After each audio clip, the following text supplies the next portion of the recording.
नमस्कार. आज जर थोडी वेगळ्या पद्धतीने मटकीची डाळ बनवत आहे. तुम्ही जर याआधी अशी खाल्ली नसेल तर व्हिडिओ शेवटपर्यंत नक्की बघा. मटकीची डाळ भिजवलेली मिक्सरला कोथिंबीर आणि 2 हिरव्या मिरच्या टाकून वाटून घेतली.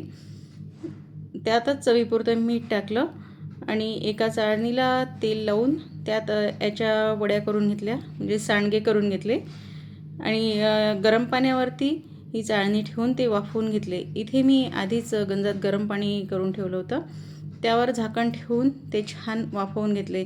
इथे मसाल्यासाठी तयार केलेला आहे एक भाजलेला कांदा, लसण, हिरवी मिरची, 1 इंच आलं, 1 चमचा जिरं आणि कोथिंबीर टाकून मिक्सरला बारीक फिरवून घेतलं.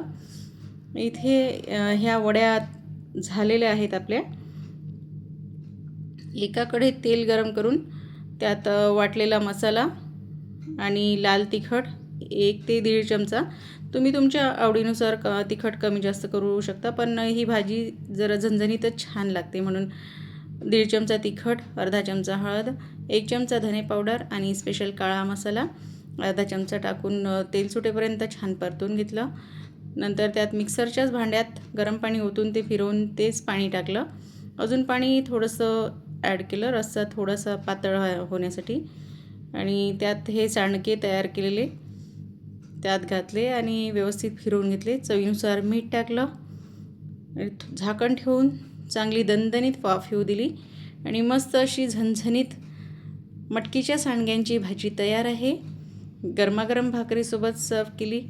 तुम्ही नक्की करून बघा आणि व्हिडिओ आवडला असेल तर लाईक शेअर करायला विसरू नका.